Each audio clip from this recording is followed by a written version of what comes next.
nggak? Ada yang masih TK? Ini aku juga SMP. Ini juga Pak. Oke, kenalkan ya, nama saya Haki Haris, biasa dipanggil sama Haki, bisa dipanggil sama Kak Haki atau Mas terserah. Halo Kak Aki. Kak Haki. Nah, di sini Kak Haki pengen sedikit cerita aja tentang Nabi Musa. Pada tahu nggak Nabi Musa itu siapa? Ada yang tahu nggak Nabi Musa itu nabi yang kayak gimana nabinya? Ada yang tahu nggak? Nabi Musa. Berarti belum ada yang tahu ya? Yang punya tongkat. Nabi Musa. Kalau Nabi itu ada berapa? Ada yang tahu nggak? 25. Nah, siapa aja? Yang pertama Nabi Ada Idris, Nuh, Saleh, Saleh, terus Ibrahim, terus apa lagi? Apa nggak? Maju yuk, apa nggak? Oke, apa? Kalau Nabi terakhir siapa? Kalau Nabi terakhir? Nabi terakhir ada di Mekah. Tapi kalau sekarang kakak pengen cerita tentang Nabi Musa. Ada yang tahu nggak sebelumnya itu Nabi Musa itu Nabi siapa, dari mana, terus lahirnya dari mana, terus kitabnya apa? Belum pada tahu ya? Nggak tahu. Nah, kita terus itu kalau Nabi Musa punya mujizat apa kalau boleh tahu? Punya tongkat. Itu ya kalau yang bisa berubah menjadi ular. Wih. Satu lagi. Ada kalau di laut itu bisa apa? Lautnya? Ah, pintar. Itu namanya Nabi Musa. Tahu di mana? Tahu di mana? Gitu. Oke, berarti kalau udah tahu berarti kakak cerita lagi ya tentang Nabi Musa. Dengerin adik-adik. Nah, Nabi Musa itu nabi yang lahir di Mesir. Nah, sebelumnya pas di Mesir itu ada seorang raja yang mana raja tersebut itu memimpin dengan cara yang tidak baik. Ada yang tahu nggak namanya raja siapa? Raja Fir'aun. Betul, Raja Fir'aun. Namanya siapa deh? Pinter. TK ya tadi ya? Kelas 1. Nah, pinter Raja Fir'aun. Nah, Raja Fir'aun itu ketika mengurusi warganya itu bertindak dengan semena-mena, bertindak dengan kejam. Terus Raja Fir'aun itu mengaku dirinya sebagai Tuhan. Nah, kesalahannya di situ.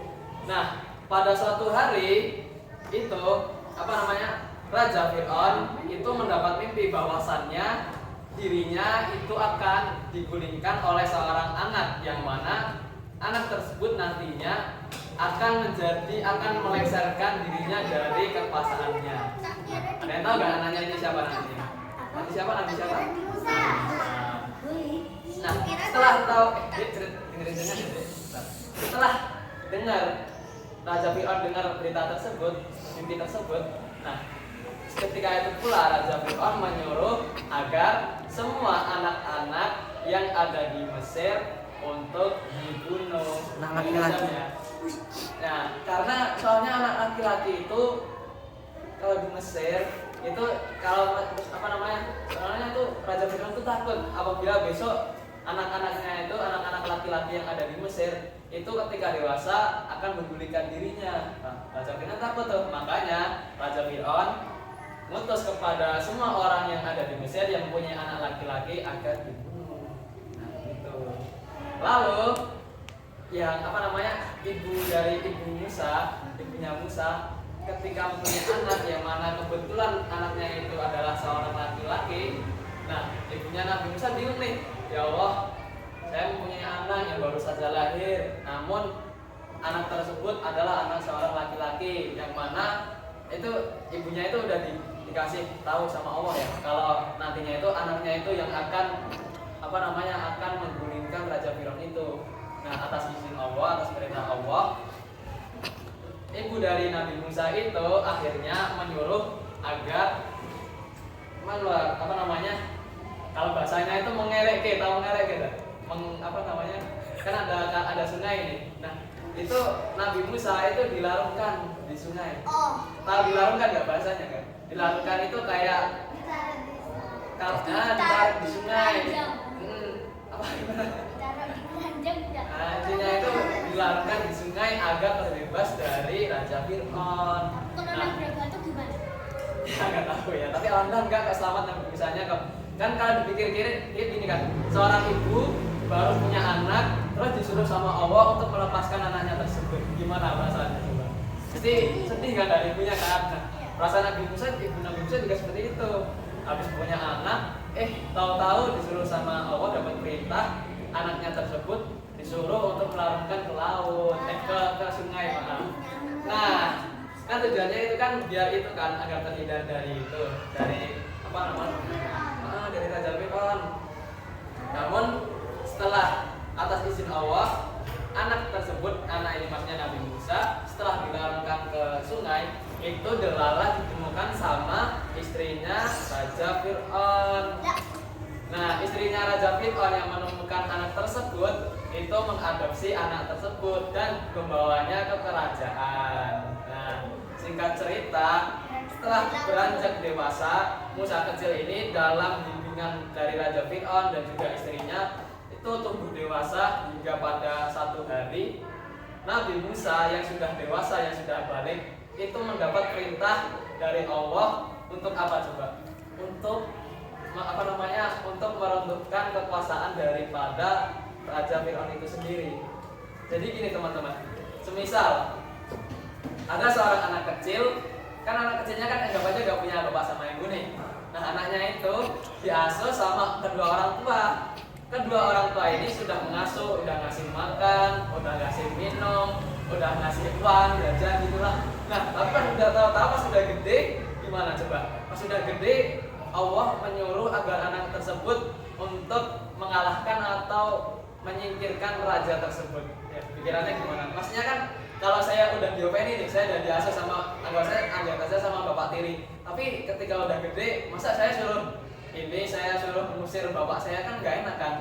Kan bapak saya udah ngasih uang, udah ngasih penghidupan, udah ngasih makan. Tapi masa suruh saya atas perintah Allah, masa suruh musuhin, suruh ngusir? Nah, enggak kan gak enak kan? Dan Nabi Musa juga seperti itu.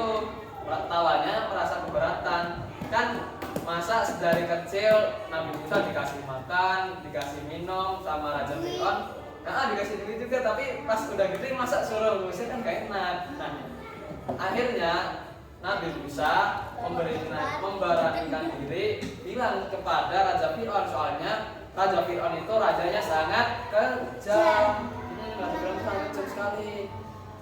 Nah, Raja Fir'aun ini yang paling parah lagi, dia itu mengaku sebagai Tuhan. Ini yang menjadi permasalahan utama, soalnya apabila Raja Fir'aun ini mengaku sebagai Tuhan, berarti Tuhan kan berarti kan, masa Tuhan dari manusia, kan lucu kan? Masa Tuhan gak bisa ngarahin besok matahari terbit dari barat atau dari timur atau dari tenggara. Kan Fir'aun kan gak bisa, yang bisa kan cuma Allah. Nah, itu kan hanya bisa dari Tuhan semata. Nah, tahu seperti itu, Nabi Musa akhirnya meminta kepada Fir'aun agar bertobat. Namun apa yang dibilang sama Fir'aun? Fir'aun menolak, bahkan ingin membunuh Nabi Musa. Fir'aun bilang sama Nabi Musa, kamu anak yang tidak tahu diuntung. Kan ini kan ibaratnya saya contoh sebagai bapak, saya udah ngasih makan kamu, udah ngasih perlindungan sama kamu, masa kamu pengen mengusir saya? Maksudnya apa? Kamu kan mesti kan sebagai bapak, saya tetap gak terima, masa saya mau dilawan gitu. Nah, Raja Fir'aun pun demikian, sampai pada suatu hari Raja Fir'aun membawakan penyihir. Nah, seperti kata adiknya tadi, Dik, namanya siapa tadi? Nama?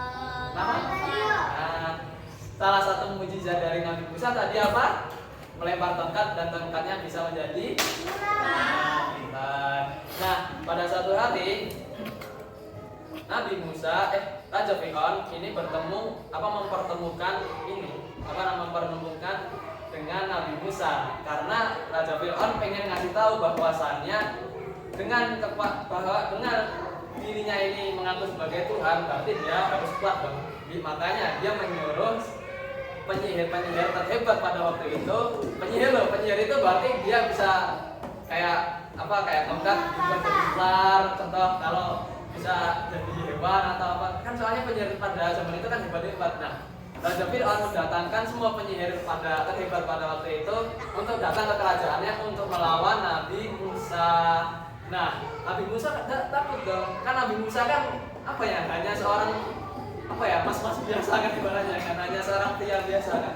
Nah, Nabi Musa takut, ya wah, saya kenapa seperti ini, saya ketakutan ketika harus melawan dengan para penyihir yang hebat itu. Nah, pertama itu para penyihirnya itu melempar tongkat, dan seketika itu pula tongkat yang dilemparkan oleh para penyihir itu berubah menjadi ular. Iya, tapi ularnya banyak tapi kecil-kecil. Nah, Nabi Musa takut dong, ada ular, saya takut. Nah, Nabi Musa akhirnya minta pertolongan pada Allah, berdoa, ya Allah, semoga Nabi Musa atau dirinya ini diberi petunjuk atau diberi kemenangan sama Allah SWT. Dan benar saja, Nabi Musa atas izin Allah disuruh untuk melemparkan tongkatnya. Dan setelah Nabi Musa melempar tongkatnya, apa yang terjadi? Tongkat yang dilemparkan oleh Nabi Musa menjadi ular yang lebih besar dan memakan tipu daya yang ada daripada penyihir-penyihir tadi. Nah, setelah kan tadi kan penyihirnya melempar tongkat menjadi ular kecil kan. Dan setelah tahu bahwasanya apa namanya, tongkat daripada Nabi Musa bisa menciptakan ular yang lebih besar, para penyihirnya takut. Wah, waduh, saya gak bisa ngapa-ngapa ini, saya takut. Nah, melihat seperti itu, seketika itu pula para penyihirnya itu beriman kepada Allah dan juga Nabi Musa. Setelah mereka melihat mukjizat yang ada pada Nabi Musa, para penyihir tadi beriman. Saya beriman kepadamu wahai Musa, saya beriman kepada Tuhanmu, yakni Allah Subhanahu wa taala. Nah, mendengar itu Raja Fir'aun otomatis marah dong. Kan Raja Fir'aun kan menyuruh agar siapa tadi? Para penyihirnya agar ini melawan Nabi Musa, tapi malah penyihirnya itu malah apa tadi? Malah beriman kepada Allah, malah beriman kepada Nabi Musa. Nah, Fir'aun marah, lantas menyuruh agar para tentaranya ini membunuh para penyihirnya tadi. Namun apa yang dikatakan oleh penyihirnya tadi? Saya rela beriman kepada Allah Subhanahu wa taala, bahwasanya inilah Tuhanku. Nah, itulah yang dikatakan oleh para penyihir. Yang akhirnya mereka beriman kepada Allah. Kita belum selesai teman-teman. Soalnya setelah kejadian tersebut, Nabi Musa dikejar oleh Raja Fir'aun. Karena pada waktu itu keadaannya sangat panas sekali teman-teman, adik-adik ya. Nah, Nabi Musa ini dan juga bala tentara dan juga para keluarga-keluarganya Bani Israel itu dikejar-kejar, ingin dibunuh oleh bala tentaranya Raja Fir'aun. Raja Fir'aun itu menyuruh kepada bala tentaranya agar membunuh Nabi Musa dan juga para pengikutnya. Soalnya mereka gak mau beriman kepada Fir'aun. Nah, pas mereka dikejar-kejar, pengikutnya Nabi Musa, sahabat Nabi Musa itu sampai kepada Laut Merah. Nah, pas udah sampai laut, kan mereka nggak bisa nyebrang. Zaman dulu ada kapal nggak teman-teman? Zaman dulu belum ada kapal, soalnya gitu. Nah, ketika sampai di depan laut, Nabi Musa bingung, kan soalnya di depan itu ada laut. Coba diperhatikan teman-teman, di depan ada laut. Nah, jalan satu-satunya itu hanya ke depan. Kalau ke belakang itu tentara Raja Fir'aun sama berlengkap dengan senjata-senjatanya itu bisa menangkap. Nah, dengan perlengkapan yang banyak, pasukan yang banyak, sedangkan jamaah atau pengikut dari Nabi Musa yang sedikit, nggak bawa apa-apa, ya hanya bisa ngapain? Maksudnya kalau udah sama depannya laut kan mereka udah ini kan sudah terhimpit sekali kan. Nah, oleh karena itu Nabi Musa berdoa kepada Allah Subhanahu wa taala agar diberi kemudahan, dan benar saja. Setelah Nabi Musa berdoa kepada Allah, Allah memerintahkan kepada Nabi Musa. Iya, kepada Nabi Musa, maaf. Memerintahkan kepada Nabi Musa untuk Nabi Musa Allah memerintahkan kepada Nabi Musa untuk melemparkan tongkatnya. Setelah dilempar tongkatnya, setelah dilempar ke laut, apa yang terjadi pada laut? Lautnya terbelah. Nah, setelah lautnya terbelah, kan jalannya udah kebuka nih. Ini siapa namanya? Nabi Musa bersama para pengikutnya lewat di tengah-tengahnya. Jadi ini teman-teman, kayak gimana ya? Kayak ini agaknya ada apa ya? Kalau nggak usah apa ya? Kan ada kan di depan kan ada laut. Setelah lautnya dibukakan, berarti lautnya itu kayak ada jalan. Nah, setelah jalannya terbuka, Nabi Musa bersama para pengikutnya lewat di tengah laut tersebut. Pernah lihat itu nggak? Laut tiba-tiba buka. Ya, gimana? Gimana? Nah, kalau di TV itu buatan, berarti nah ini kisah nyata loh, kisah dari Nabi Musa. Nah, setelah jalannya laut itu terbuka, Nabi Musa bersama para pengikutnya lari ke dalam laut, ke tengah-tengah laut tersebut. Nah, ketika mereka sudah sampai ketika mereka Nabi Musa bersama para pengikutnya sampai berlari melalui laut, Raja Firaun bingung, kok bisa laut bisa dibelah? Nah, intinya pikir dari Raja Firaun, bodo amat lah, yang penting saya ingin apapun yang terjadi, ingin agar Nabi Musa ditangkap bersama para pengikutnya agar dibunuh. Soalnya mereka nggak mau beriman kepada Raja Firaun. Nah, Raja Firaun yang tahu ini, Raja Firaun bersama para bala tentaranya itu ikut mengejar Nabi Musa yang itu lewat di tengah-tengah laut. Ketika Nabi Musa bersama para pengikutnya sampai di ujung, nah Allah merintahkan lagi nih kepada Nabi Musa agar memukul tongkatnya kembali. Nah, ketika semua pengikutnya Nabi Musa bersama Nabi Musa sudah sampai di ujung, maka Nabi Musa memukulkan tongkatnya. Apa yang terjadi? Laut yang awalnya tadi terbuka kembali menutup. Tadi kan Raja Firaun bersama para bala tentaranya kan tadi ada di tengah. Apa jadinya apabila laut yang semula dibuka tiba-tiba ditutup? Nah, itu yang terjadi. Raja Firaun bersama para bala tentaranya tenggelam dan juga terjebak dan akhirnya meninggal dunia karena karena mereka nggak bisa berenang, karena mereka gagal mengejar Nabi Musa yang sudah sampai ujung. Nah, ketika sebelum meninggal nih Raja Firaun itu sebelum meninggal dia itu mau beriman kepada Allah. Ya Allah, sesungguhnya aku mengakui bahwasanya Allah adalah Tuhanku, namun apa yang terjadi itu semua sudah terlambat karena nyawa sudah sampai di ujung dan apa istilahnya? Nah itu teman-teman. Jadi ya benar. Setelah Raja Firaun bersama bala tentaranya itu meninggal di laut, nah tenggelam benar. Itu ada satu keajaiban yang Allah sengaja atur agar bisa menjadi bukti bagi kita manusia, bukti keesaan Allah SWT. Ada yang tahu kan? Mayat atau jenazah daripada Raja Firaun itu masih utuh hingga sekarang atau masih awet. Itu fungsinya buat apa teman-teman? Kalau jenazahnya masih utuh kan, kalau di laut kan bisa dimakan sama ikan. Kalau di laut kan bisa hancur kan tentunya. Kalau Raja Firaun enggak, dia masih utuh karena dijaga sama Allah agar nantinya kelak di masa yang akan datang Raja Firaun ini bisa menjadi pelajaran buat kita, buat teman-teman, buat saya sendiri dan juga semua umat Islam yang ada di dunia ini, bahwasannya dahulu ada seorang raja yang sangat congkak, ada seorang raja yang sangat kejam yang oleh Allah itu dijadikan bukti bahwasannya ini loh bukti bahwasannya dulu ada seorang manusia yang mengaku sebagai Tuhan, tapi setelah ia mengaku sebagai Tuhan, apa yang terjadi? Ia mati dalam keadaan tenggelam dan jasadnya masih disimpan di Mesir kalau nggak salah. Maksudnya jasadnya itu masih utuh hingga sekarang. Nah, kayak mumi itu loh. Ada yang pernah lihat nggak yang di Mesir itu lah, yang di segitiga piramid, ada yang pernah lihat nggak?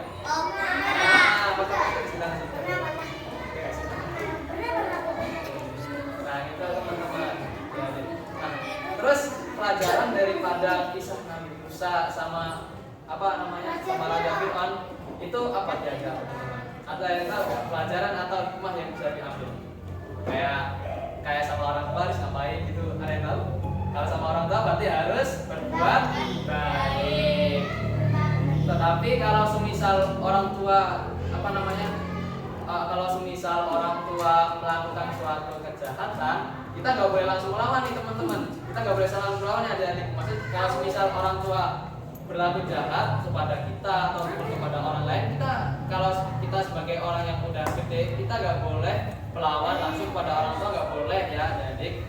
Namun kita menasihatinya terlebih dahulu karena Allah SWT juga bilang kepada kita bahwa sebenarnya orang tua juga adalah seorang yang patut kita sayangi dan juga patut kita ikuti. Nah, selain itu juga apa namanya, ada suatu pelajaran lain bahwasanya di suatu dalam satu musibah pasti ada satu kemudahan. Innamal usri yusra, innamal usri yusra. Nah, itu kan kalau dipikir-pikir ya, kalau semisal apa namanya, itu kan antara hidup dan mati kan, udah terjebak, udah kita ngelawan bala tentara yang banyak, tapi atas izin Allah itu Nabi Musa masih diberi kemudahan. Nah, oleh karena itulah pasti kalau adik-adik di suatu hari pasti ada, kalau ada masalah pasti ada adalah yang namanya suatu kemudahan oleh Allah Subhanahu wa taala.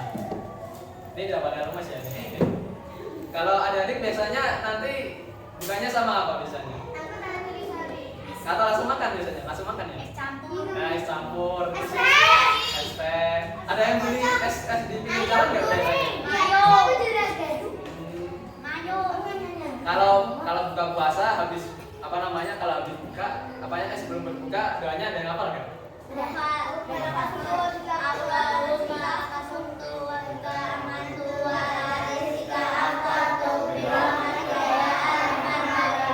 Pada hafal nggak? Pada apa semua nggak ini? Ayo semuanya yuk. Doa berbuka, ini doa aja. Berarti kita kalau ada doa tapi jangan buka dulu ya. Ini cuma doa aja. Doa berbuka puasa.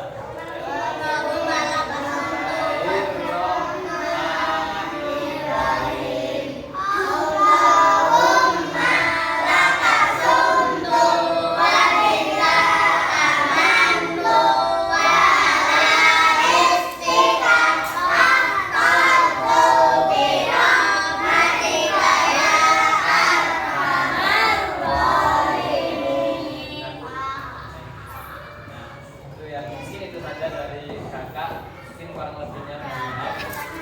Ini harus semangat ya puasanya sampai selesai Ramadannya ya, jangan cuma hari itu doang gitu ya. Kan soalnya sayang, masa di bulan Ramadan nggak puasa kan nggak gede. Ada yang batal nggak sih hari ini? Nggak ada ya? Aduh, nggak apa-apa. Kenapa? Aku kemarin nggak puasa karena 3 sahur.